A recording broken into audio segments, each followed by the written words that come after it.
এতদিন ধরে ভিডিও আসছিল না বলে তোমরা কি ভেবে নিয়েছো যে আমি বাইরে খাওয়া দাওয়া ছেড়ে দিয়েছি? মোটেই না।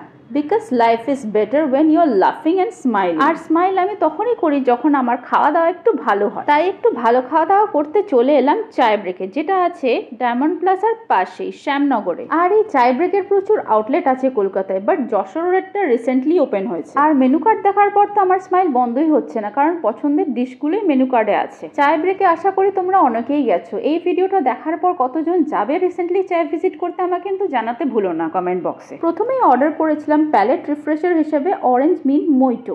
আর এই অরেঞ্জ মিন্ট ভার্জিন মইটোটা নাকি এখানকার বেস্ট মইটো। মালটা অরেঞ্জ দিয়ে বানানো এই অরেঞ্জ ভার্জিন মিন্ট মইটো খেতে ভীষণ রিফ্রেশিং, তবে আমার একটু বেশি মিষ্টি লেগেছে।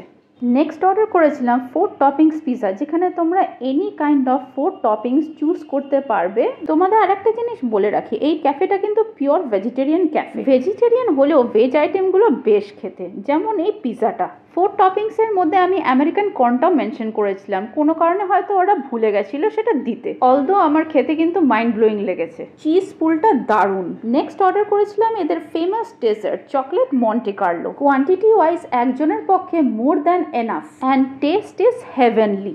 আজকের মেনুর প্রত্যেকটা আইটেমই কিন্তু আমার রেস্টুরেন্ট সাজেস্ট করে দিয়েছিল, আর প্রত্যেকটা আইটেমই কিন্তু অসাধারণ খেতে।